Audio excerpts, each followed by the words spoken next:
അപ്പോൾ ഇത് ഇന്നലത്തെ കറി, ഇന്നലത്തെ സീഡിയമുള്ള വെച്ച കറി തിളപ്പിക്കുകയാണ്. അപ്പോൾ നല്ല ടേസ്റ്റാണ്. തിളപ്പിച്ചിട്ട് മാത്രമല്ല കേട്ടോ, തണുപ്പിക്കും വേണം. നല്ല വൃത്തിയിൽ ചൂടാറിയതിന് ശേഷം ഈ തിളപ്പിച്ച കറി കൂട്ടാൻ ഭയങ്കര ടേസ്റ്റാണ് കേട്ടോ. അപ്പോൾ ഇതാ കറി തിളപ്പിച്ച് അങ്ങ് മാറ്റി വെച്ചു. പിന്നെ ചോറിന് വെള്ളം വെച്ചിട്ടുണ്ട് കേട്ടോ. അതിനിപ്പോൾ നമുക്ക് തിളച്ചിട്ടാകുമ്പോൾ അരി അടുപ്പത്തിടാം. വെള്ളം നല്ലോണം തിളച്ചത് നമുക്കതിന് കഴുകി വൃത്തിയാക്കി അരി ഇട്ട് കൊടുക്കാം. അപ്പോൾ ഞാൻ അരിപ്പൊക്കെ അതിലോട്ട് കോരിയിട്ടാണ് അരി ഇട്ട് കൊടുക്കുന്നത്. കാരണം നമുക്ക് വെള്ളത്തോടെ കിട്ടുകയും ചെയ്യില്ല, അരി മാത്രമായിട്ട് കിട്ടുകയും ചെയ്യും.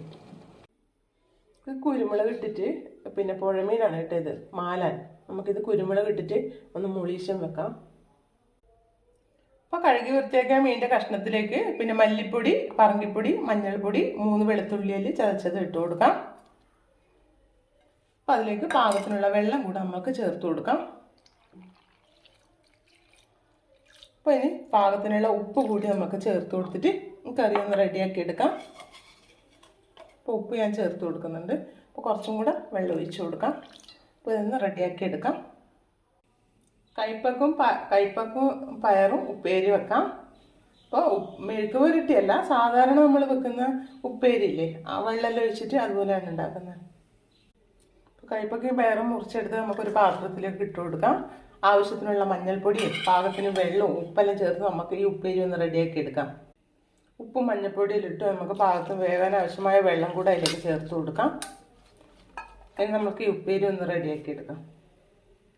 അപ്പോൾ മാലാൻ കുരുമുളക് ഇട്ടത് റെഡി ആയിട്ടുണ്ട്. അതിലേക്ക് നമുക്ക് കുറച്ച് വെളുത്തുള്ളി വറുത്തിട്ട് കൊടുക്കാം.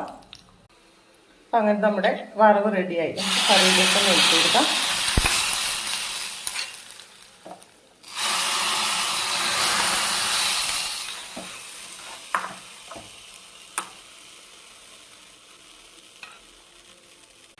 അങ്ങനെ പയറും കൈപ്പക്കി ഉപ്പേരി റെഡിയായി. അതിലേക്ക് നമുക്ക് കുറച്ച് വെളിച്ചെണ്ണ ഒഴിച്ചു കൊടുത്തിട്ട് ഒന്ന് മിക്സ് ചെയ്തെടുക്കാം.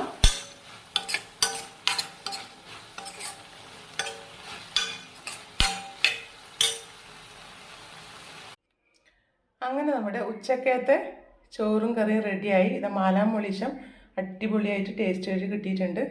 അപ്പോൾ ഇതാ ചോറും ഇവിടെ വറവും എല്ലാം റെഡി ആയിട്ടുണ്ട്. പിന്നെ ഇതിൻ്റെ കൂടെ ഇന്നലെ ആക്കിയ വെള്ളമാങ്ങാക്കറിയും ഉണ്ട് കേട്ടോ. അപ്പോൾ ഇന്നലത്തെ തേങ്ങരച്ച മീൻകറിയും ഉണ്ട്, അത് ഇന്നലത്തെയാണ്. അപ്പോൾ ഇതാ ഉച്ചക്കത്തെ ഊണ് സെറ്റായി കേട്ടോ.